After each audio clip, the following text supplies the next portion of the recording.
Welcome to InfoStream, your daily current. Unsure what to listen to? Turn to us for today's headlines. Stay informed. Trump challenges job statistics, nuclear submarines, shift positions. EU disputes Italian migrant policy, Ukraine war sees intensified drone warfare, US envoy addresses hostage family concerns, Palestinians question British recognition, North Korean scam targets remote workers, Epstein controversy states fitness initiative, FEMA reverses disaster funding decisions, Mali charges former Prime Minister, Uribe Hazarez's sentence, Budapest under investigation, central bank independence examined, Supreme Court considers Redistricting case. Trump fires BLS commissioner over job numbers. President Donald Trump recently dismissed Dr. Erika McIntyre, the commissioner of the Bureau of Labor Statistics at BLS, accusing her of manipulating job numbers for political gain. The BLS's July labor report revealed a significantly lower job creation figure, 73,000, compared to anticipated levels, alongside substantial downward revisions of previous monthly employment data, totaling 258,000 jobs. This marked the weakest pace of hiring since the 2020 pandemic recession. Trump asserted that McIntyre intentionally skewed the numbers to negatively impact his administration's image. He falsely claimed the revisions were a deliberate attempt to undermine his presidency. This action ignited controversy, with critics questioning the administration's motives and the potential for political interference in economic data collection. The BLS's initial estimates are frequently adjusted due to their reliance on incomplete data, seasonal variations, and the need for smoothing out fluctuations. McIntyre's departure raises concerns about the integrity of the BLS and its ability to provide unbiased economic statistics. Labor Secretary Lori Chavez DeRemer supported Trump's decision, expressing worries about recent revisions and advocating for replacing the commissioner. The BLS has faced scrutiny for reducing its data collection scope, including ceasing the collection of consumer price index data from 3 cities and increasing the use of imputed data. Federal Reserve Chair Jerome Powell voiced concern over this trend, highlighting the degradation of the BLS's survey scope and emphasizing the importance of accurate economic statistics. The BLS's independence is crucial for informing policy decisions and fostering public trust. The dismissal underscores a broader pattern of questioning the objectivity of government agencies under Trump's administration, raising fundamental issues about the reliability of economic data and the potential for political influence in its production. The situation highlights the ongoing tension between political leadership and the pursuit of impartial economic analysis. Trump orders nuclear submarines to move as response to Medvedev's comments. In a dramatic escalation of rhetoric surrounding the war in Ukraine, former President Donald Trump has ordered the strategic repositioning of 2 nuclear submarines to regions near Russia, responding to what he termed highly provocative statements from Dmitry Medvedev, Russia's former president and current deputy chairman of its Security Council. Trump asserted that the move was a precautionary measure, highlighting the importance of words and the potential for unintended consequences, expressing hope that it would avert a dangerous situation. He emphasized preparedness, stating that the U.S. is totally prepared to address the situation. The core of the issue stems from a series of increasingly aggressive online exchanges between Trump and Medvedev, fueled by Trump's criticism of the war and Medvedev's thinly veiled threats regarding Russia's nuclear capabilities. Medvedev's comments, referencing Russia's automatic retaliatory strike systems, triggered Trump's response. While Medvedev lacks the authority to initiate a nuclear strike, his words were perceived as a significant escalation. Trump's actions have sparked concern internationally, reminiscent of Cold War-era tensions. He intends to impose new sanctions on Russia, further demonstrating his disapproval of the conflict. The U.S. maintains a fleet of nuclear submarines, and this deployment underscores the nation's commitment to deterring potential aggression.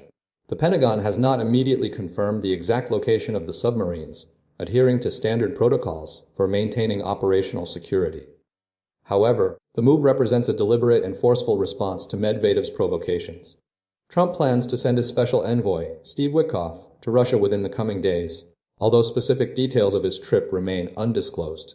The situation is further complicated by ongoing diplomatic efforts, with Ukraine expressing hope for positive signals from the U.S. regarding potential new sanctions. The conflict continues to be a focal point of international attention, and the exchange between Trump and Medvedev has heightened the stakes. EU court challenges Italy's migrant processing plan, pauses Trump administration deportation efforts. Recent developments highlight significant legal challenges to immigration policies across Europe and the United States. The European Court of Justice has dealt a major blow to Italy's plan to process asylum applications offshore, specifically in Albania. The court ruled that Italy's definition of a safe country for deportation purposes contravenes EU law, requiring a revision of its procedure. This decision, stemming from the government's agreement with Albania, has been widely criticized and has already resulted in the return of migrants initially sent to Albania to Italy. The project, plagued by budget overruns and unused facilities, is now facing a significant halt. The court emphasized the need for a nation to offer effective, generalized protection to its entire population, demanding verifiable and challengeable evidence for its safe country designations. Simultaneously, a federal judge has paused the Trump administration's efforts to fast-track the deportation of migrants granted humanitarian parole. This ruling, issued by Judge Jacob, blocks the government from deporting individuals who entered the United States legally through parole programs. The judge determined that the administration's policy is likely a violation of expedited removal statutes and is arbitrary and capricious. The lawsuit, led by organizations like Aral Akase and UndocuBlack, argues that the DHS policy unlawfully treats parolees as if they had entered unlawfully, raising due process concerns for vulnerable communities. The case is being viewed as a crucial test of executive power following the Supreme Court's decision in Trump v. Casa. The legal battles underscore ongoing tensions surrounding immigration policies and the role of the judiciary in shaping them. Both cases represent substantial legal obstacles to existing plans and highlight the potential for further legal challenges to executive actions in the realm of immigration. The outcome of these cases will have significant implications for the future of immigration enforcement and the rights of migrants seeking refuge and legal pathways to remain in the United States and Europe. Ukraine war drone warfare's psychological impact and Western support intensifies. The escalating conflict in Ukraine is increasingly defined by the pervasive use of drone warfare, particularly focusing on the profound psychological impact on soldiers and civilians.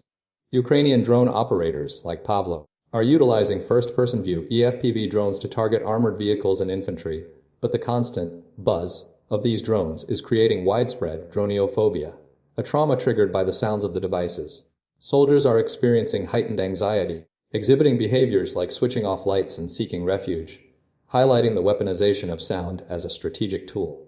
The conflict has extended the danger zone, with troops operating up to 40 km from the front line, and the constant vigilance leading to chronic stress. Russia is also employing FPV drones to target Ukrainian cities, exemplified by attacks on Kherson, resulting in civilian casualties. Simultaneously, Western nations are bolstering Ukraine's defense capabilities. Germany has announced the provision of 2 additional Patriot air defense systems, alongside several more in the coming months, facilitated by a U.S. agreement to replenish Berlin's stockpiles. This decision was predicated on ensuring continued NATO obligations. The U.S., under President Trump's recently unveiled plan, will backfill European nations' weapon shipments to Ukraine. NATO is coordinating the urgent delivery of these systems, with Secretary General Mark Rutte welcoming Germany's leadership. Furthermore, the conflict has spurred a shift in international support. The U.S. plan aims to redistribute the burden of supplying Ukraine, recognizing the potential for reduced American involvement. NATO is mobilizing additional assets and coordinating voluntary contributions from other European nations. The situation is underscored by the desperate circumstances of wounded soldiers, such as Tanker, who utilized a drone-delivered e-bike to escape enemy lines, only to be thwarted by a mine. The ongoing attacks on Kherson and the broader psychological impact of drone warfare are driving a sustained effort to provide Ukraine with the necessary defensive capabilities. U.S. Envoy visits hostage families amidst mounting concerns. Amidst the ongoing conflict in Gaza, a U.S. Envoy, Steve Witkoff, engaged with the families of Israeli hostages held by Hamas, intensifying efforts to secure their release.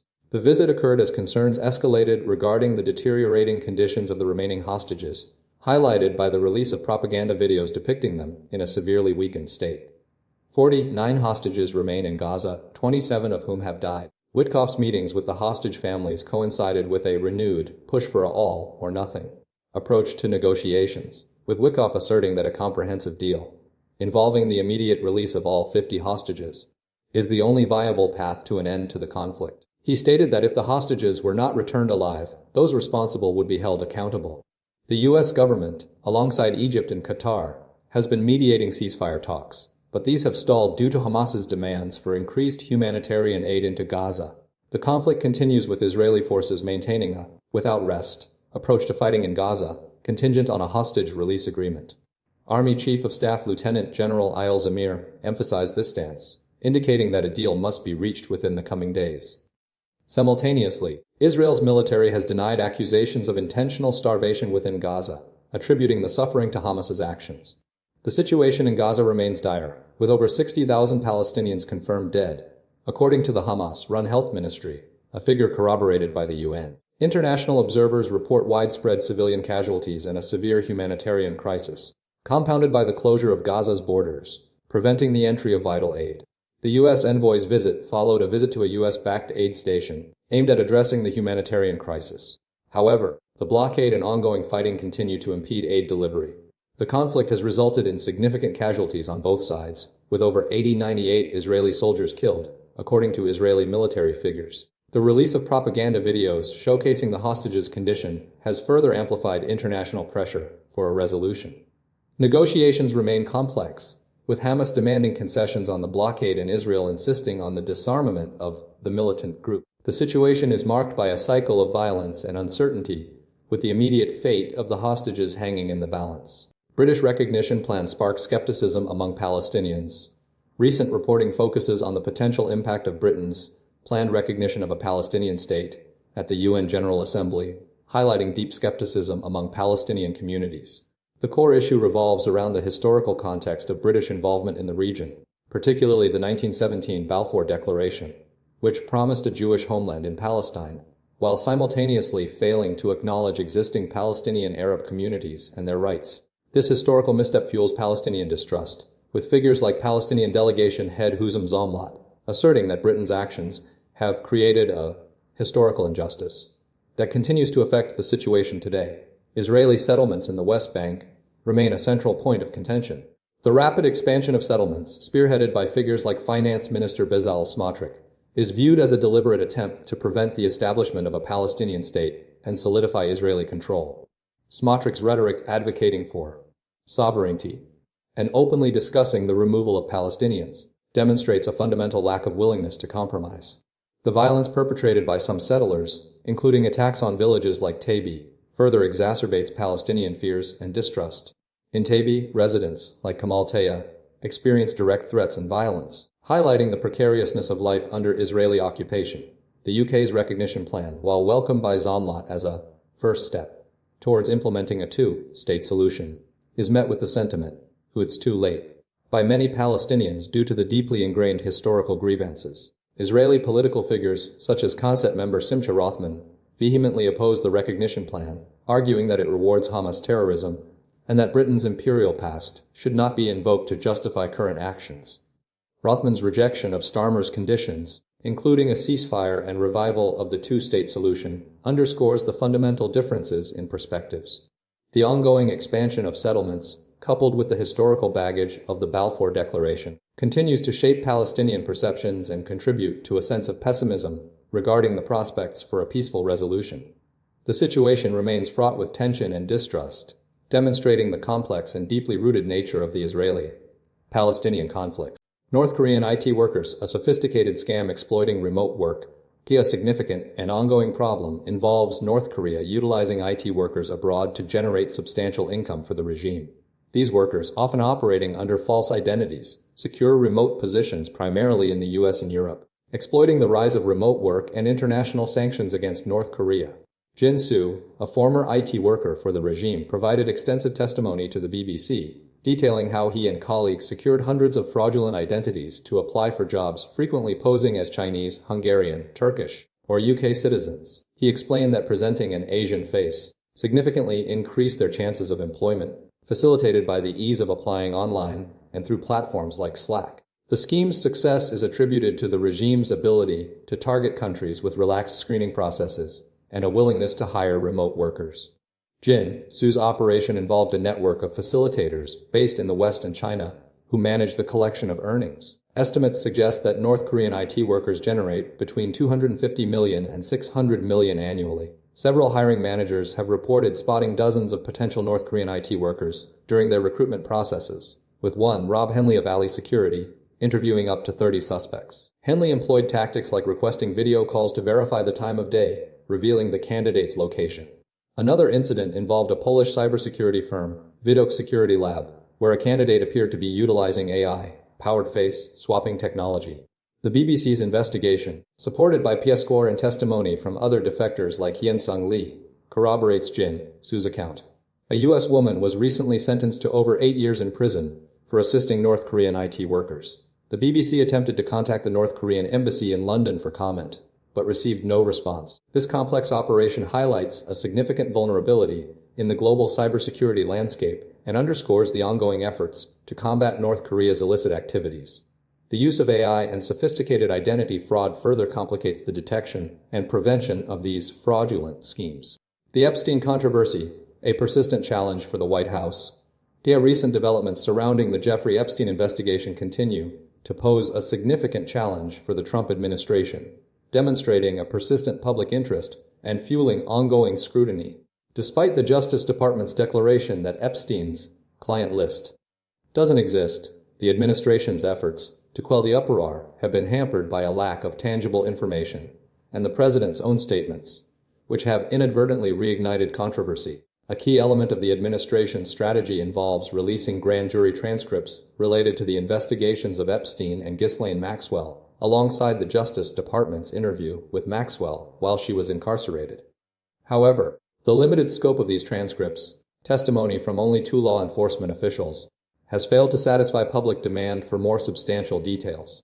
Furthermore, the administration is navigating the complexities of redactions, recognizing that releasing unredacted transcripts could expose the identities of child victims, a situation they are keen to avoid. The delay in releasing these transcripts, coupled with the administration's cautious approach, has allowed the controversy to persist. A pivotal moment occurred with Ghislaine Maxwell's recent transfer to a lower security federal prison camp in Texas, prompting renewed speculation about the reasons behind the move. The administration is attempting to manage public perception by emphasizing that the release of information is a gradual process. The House Oversight Committee's rejection of Maxwell's demands for immunity and a list of predetermined questions further complicates matters, delaying any potential deposition. The Supreme Court's upcoming review of Maxwell's appeal, expected to conclude by the end of September, will also influence the timeline. Despite the administration's efforts, the controversy shows no signs of abating. The administration's cautious approach, coupled with the public's desire for definitive answers, suggests that the Epstein story will remain a persistent challenge for the White House. The administration's attempts to manage the narrative are proving difficult, and the release of the grand jury transcripts, which is expected to occur by Monday, will be a crucial moment in this ongoing saga. Trump revives presidential fitness initiative. Court challenges remain. Court President Donald Trump has renewed his focus on physical fitness within the executive branch, initiating a revamped presidential fitness challenge. This initiative aims to encourage White House staff to participate in a series of physical tests designed to assess and improve their fitness levels. The challenge mirrors a program previously implemented during Trump's 2017 inauguration, though with expanded scope and a renewed emphasis on demonstrating a commitment to physical well-being. The challenge includes tests such as push-ups, sit-ups, and a 1.5-mile run, intended to be completed by White House staff. Meanwhile, legal challenges to President Trump's executive order seeking to restrict birthright citizenship continue. A 3-judge panel of the First U.S. Circuit Court of Appeals expressed skepticism regarding the administration's attempt to redefine birthright citizenship. The court stance aligns with a 1898 Supreme Court case, United States v. Wong Kim Ark, which established that individuals born in the United States generally possess citizenship rights. The panel's reservations mirrored those of the Ninth U.S. Circuit Court of Appeals, which previously issued a nationwide injunction against the Trump administration's order. The First Circuit's assessment reflects a broader legal landscape surrounding the executive order. The court's position aligns with established Supreme Court precedent and legal interpretations of citizenship law. The legal battles highlight a fundamental disagreement over the interpretation of constitutional principles and the scope of executive power. The First Circuit's decision represents a significant legal hurdle for the Trump administration's attempt to alter the established framework of birthright citizenship. The ongoing legal challenges underscore the complexities and potential ramifications of the administration's policy. FEMA reverses course on disaster funding amid controversy. Following a CNN report detailing a proposed reduction in disaster preparedness funding, the Federal Emergency Management Agency, FEMA, announced it would release nearly $100 billion in grant programs, reversing a previously announced plan. The decision came after a critical evaluation aimed at eliminating waste, fraud, and abuse, shifting away from previously approved initiatives like housing illegal immigrants in luxury hotels or funding climate change pet projects. The agency intends to prioritize states' disaster preparedness, response, and recovery efforts, including managing threats such as fires, floods, and terrorism. The Urban Area Security Initiative SAUASI, providing over $500 million to major cities, was preserved as a key component of the funding. VAR's Fed faces criticism following weak job market data. The Federal Reserve's decision to hold interest rates steady sparked controversy following the release of unexpectedly weak July job market data. Initial estimates indicated 73,000 jobs added, significantly below population growth, and the unemployment rate rose to 4.2%. Furthermore, the Labor Department revised downward job gains for the previous 2 months, revealing an anemic average pace of job growth since May, the weakest since 2009, excluding the pandemic recession. This data prompted dissent within the Fed, with Governor Christopher Waller and Vice Chair for Supervision Michelle Bowman casting dissenting votes for the first time since 1993. Citing signs of fragility in the labor market and downplaying the impact of tariffs. Despite the criticism, Cleveland Fed President Beth Hammack maintained confidence in the Fed's earlier decision, suggesting a cautious approach to interpreting a single data point. The Fed's actions reflect a complex situation, balancing the need to combat inflation with the risk of hindering economic growth. The July job report highlighted vulnerabilities in the labor market, prompting internal debate and potentially influencing future monetary policy decisions. The situation underscores the challenges faced by central bankers in navigating a dynamic economic landscape. Mali charges ex-PM Moussa Mara over social media comments. A former Prime Minister of Mali, Moussa Mara, has been formally charged with undermining the credibility of the state following his outspoken criticism of the military government. This accusation stems from a series of posts he made on social media, particularly a July 4th message on X, where he expressed unwavering solidarity with detained opposition figures, declaring he wished to ensure the flame of hope never fades in them. Mara, who served as prime minister a decade prior, has become increasingly vocal in his opposition to the 2020 and 2021 coups that brought the military to power, following the dissolution of all political parties in May. A move triggered by rare anti-government protests, Mara's criticisms intensified. The National Cybercrime Unit detained and questioned Mara for a second time regarding this specific X post. The prosecutor argues that his statements, specifically referencing prisoners of conscience and advocating for their release, constitute a criminal offense. In addition to the charge of undermining the state, Mara has also been accused of opposing legitimate authority and inciting public disorder. The trial is scheduled to commence on September 29th. General Assimi Goïta, the 41-year-old military leader who twice seized power, was recently granted a 5-year presidential term by the transitional parliament, a decision that is renewable without elections. Goïta initially promised elections the following year, but has since postponed them, hindering efforts to restore multi-party rule in Mali. The charges against Mara highlight the ongoing tensions between the military government and those who oppose its rule, and reflect a broader crackdown on dissent within the West African nation.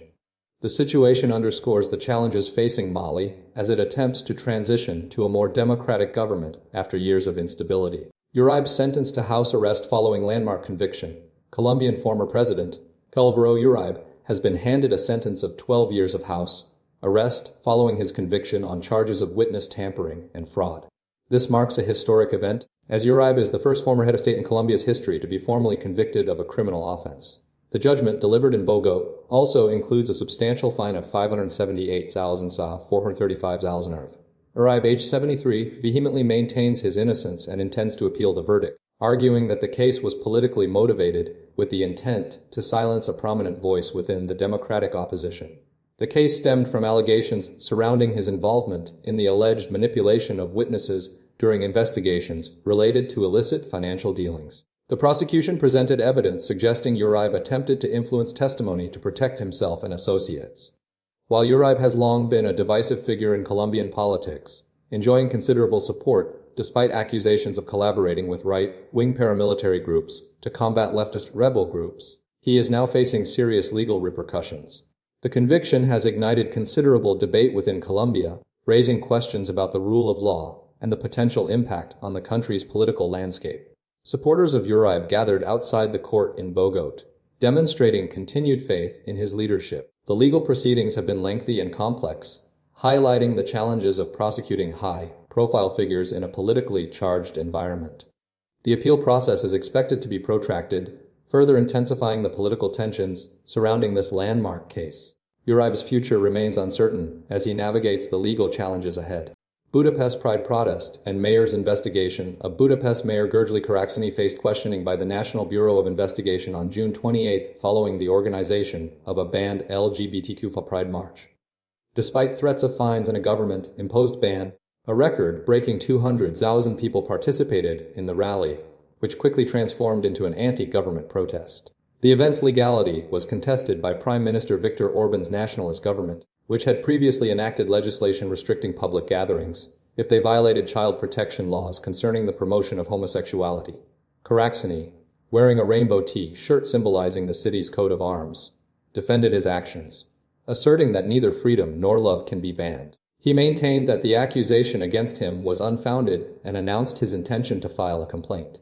Accompanied by his lawyer, Karacsony refused to answer questions from investigators, instead presenting a statement of his own. The investigation centers on an unknown perpetrator, accused of organizing the rally. If convicted, Karacsony could face up to a year in prison for his involvement. The government's actions represent a series of measures targeting Hungary's LGBTQ community, including the abolition of legal recognition for transgender individuals in 2020 and a ban on the depiction of homosexuality to under-18s in 2021. Police initially planned to impose fines on attendees but subsequently decided not to take action. However, the National Bureau of Investigation initiated a formal probe. Karacsony's defiant stance highlights the ongoing conflict between local authorities and the national government regarding LGBTQ rights and freedoms within Budapest. The event underscored the determination of the LGBTQ community and their supporters to exercise their rights despite legal restrictions. The investigation remains ongoing, with potential legal ramifications for Karacsony depending on the outcome. Central bank independence under scrutiny. The debate surrounding central bank independence has resurfaced, fueled by recent political rhetoric and a reassessment of the institution's role in the global economy. Historically, central bank independence emerged in the 1980s and 90s following concerns about inflation driven by politically motivated monetary policy. This shift was predicated on the understanding that executive control of monetary policy inevitably leads to higher and more volatile inflation.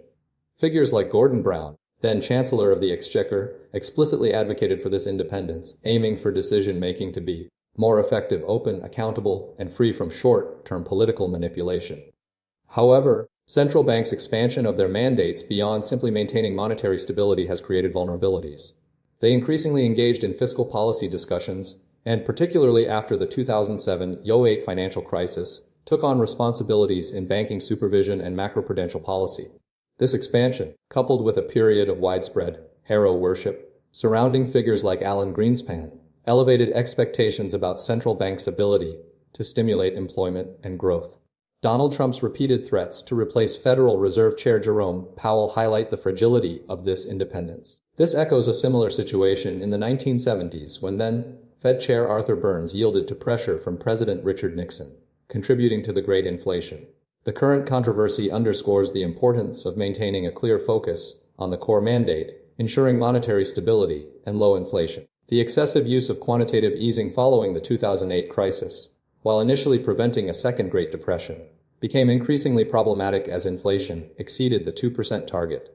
Critics argue that central banks were manipulating long-term interest rates to facilitate government financing. The expansion of central bank responsibilities, combined with inflated expectations and a lack of humility, has eroded public trust and reignited the debate about the appropriate role of these institutions.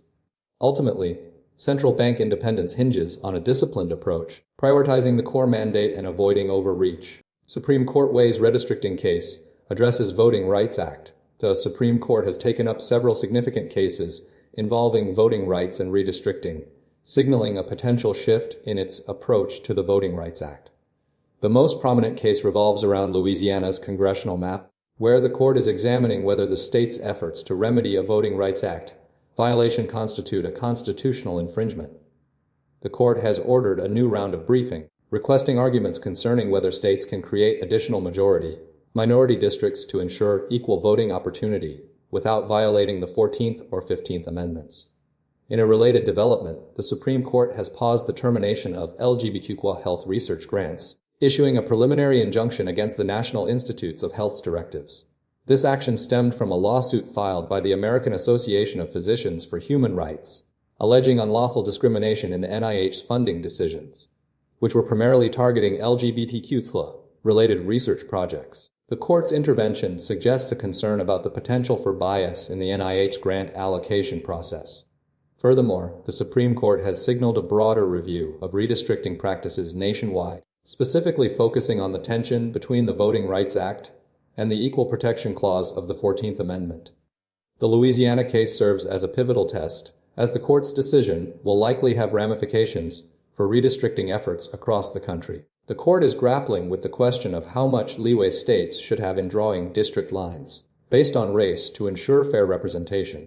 The Louisiana case itself involved a federal court's initial ruling that the state's map likely violated the Voting Rights Act. The state's subsequent attempt to create a second minority district was challenged, leading to the current Supreme Court intervention. The court's inquiry into the constitutional implications of race-based redistricting highlights a fundamental debate about the balance between protecting minority voting rights and upholding equal protection under the law. The outcome of this case, and the court's subsequent rulings, are expected to significantly shape the landscape of American elections and voting rights for years to come. The court's actions demonstrate a renewed focus on the intersection of voting rights and constitutional principles, particularly in the context of redistricting. That's all for now. Subscribe to InfoStream for your next update.